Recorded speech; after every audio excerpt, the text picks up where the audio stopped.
घर का बंटवारा। अरे विनोद, तूने हलवाई को सारा सामान तो दे दिया है ना? अक्षय की शादी में कोई कमी नहीं रहनी चाहिए। आखिर सबसे छोटा भाई है तुम सबका। हाँ माँ, आप चिंता मत करो, मैं पूरा ध्यान रखूंगा। मंगल बेटा, तूने तो कहा था कि फूल का ऑर्डर दे दिया है, यहाँ तो फूल पहुँचे ही नहीं। अब क्या बहू की विदाई के बाद फूल आएंगे?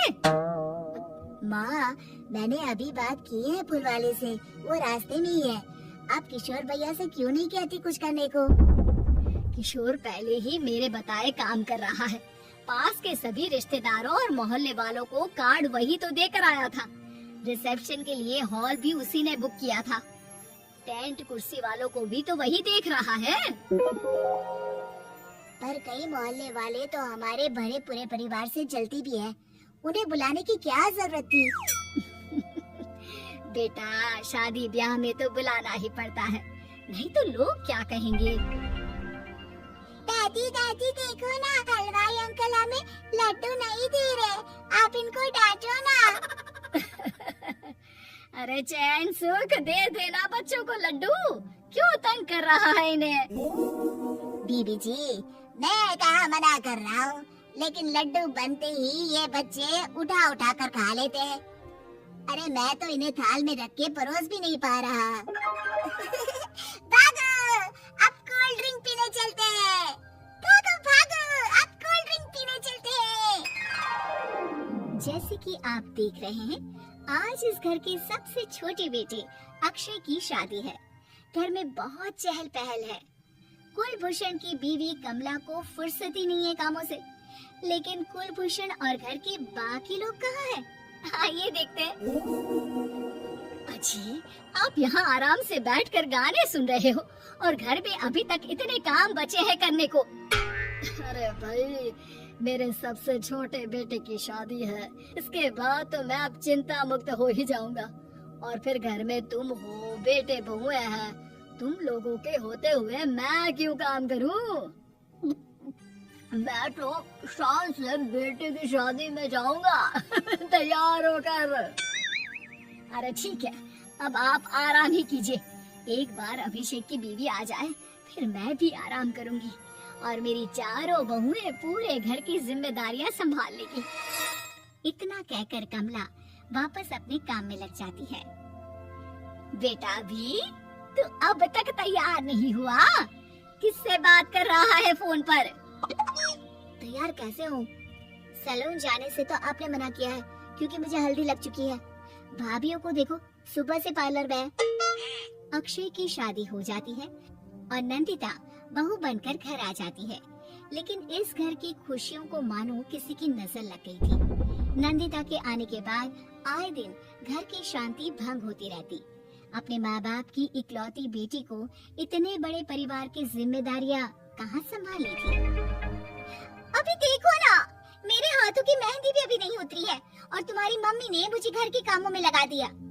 मैंने सोचा था कि घर की सबसे छोटी बहू होने के कारण मुझे सब पलकों पर बिठा के रखेंगे, पर यहाँ तो पलक झपकने की भी फुर्सत नहीं मिलती। देखो नंदू, शादी के पहले ही मेरे घर वालों ने तुम्हें और तुम्हारे पेरेंट्स को बता दिया था कि मैं जॉइंट फैमिली में रहता हूँ, तो फिर अब ये शिकायत क्यों? और फिर तुमसे पहले मेरी भाभी अभी तो आई थी शादी करके, उन्होंने तो कभी कुछ नहीं कहा। नंदिता तब तो चुप हो जाती है, लेकिन ऐसा बहुत दिनों तक नहीं चलता।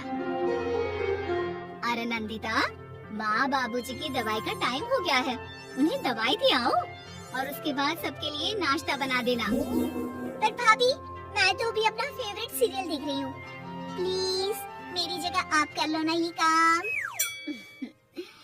ठीक है, मैं तेरी जगह माँ बाबूजी को दवाई दे आती हूँ और नाश्ता बना लेती हूँ।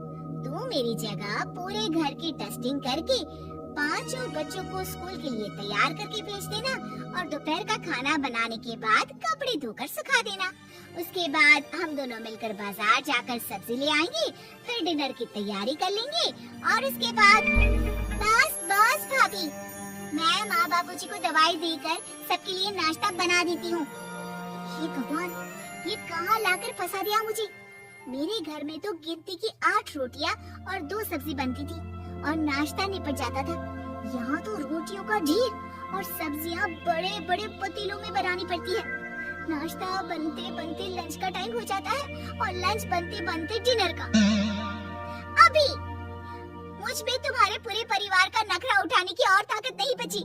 मैं ऐसे नहीं रह सकती। अरे तो क्या चाहती हो तुम? मुझे अलग रहना है बस।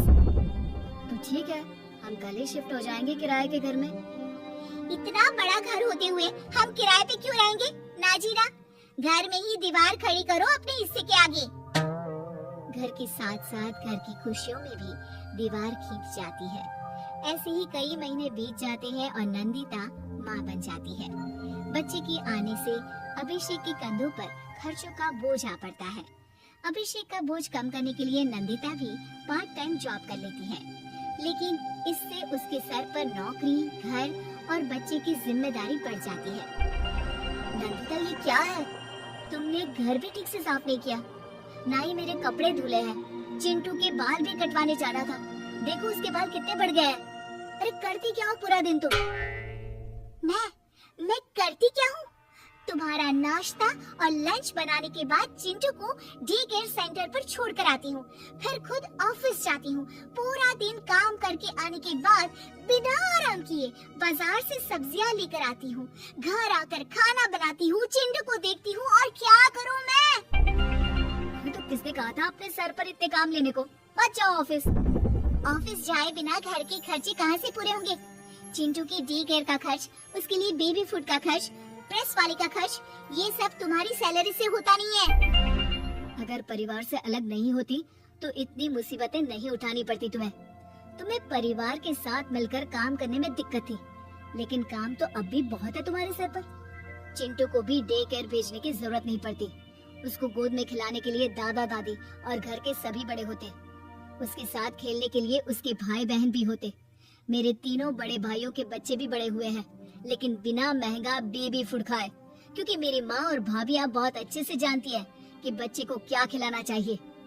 बिजली के बिल जैसे खर्चे भी सब मिलकर बांट लेते थे, लेकिन तुम्हें तो सबसे अलग रहने में ही मजा आता है। तो अब शिकायत क्यों करती हो? बस करो अभिषेक, बस करो। मैं मानती हूँ कि मैं गलत थी। मेरे एक गलत फैसले ने हमें बिल्कुल अकेला कर दिया है सबसे। एक घर में होते हुए भी हम बाकी परिवार से अजनबियों की तरह रह रहे हैं। अभिषेक और नंदिता की सारी बातें घर के बाकी लोगों को सुनाई दे रही थी। तभी कमला बोल पड़ती है। अरे नंदिता बहू, किसने कहा कि तुम अकेले हो? तुम्हारा इतना भरा पूरा परिवार है ना तुम्हारे साथ। हम तो बस ये चाहते थे कि तुम अपनी गलती समझ जाओ। अगर हम तुम्हें समझाते तो शायद तुम ना समझती, लेकिन अपनी गलती का एहसास तुम्हें खुद हो गया है, तो अब तुम समझ चुकी हो परिवार में एक साथ रहने का मोल क्या होता है। मम्मी जी, मुझे माफ कर दीजिए, अब ऐसा दोबारा कभी नहीं होगा। अरे माफी बाद में, पहले मेरा पोता जरा मेरी गोद में तो दे, और तू जाकर सबके लिए चाय बना ला। दोस्तों, हमें उम्मीद है कि आपको हमारी ये कहानी पसंद आई होगी। कृपया हमारे चैनल को सब्सक्राइब करें और सभी अपडेट्स के लिए बेल आइकन जरूर दबाएं। और हाँ, वीडियो लाइक और शेयर करना मत भूलिएगा। Bye bye.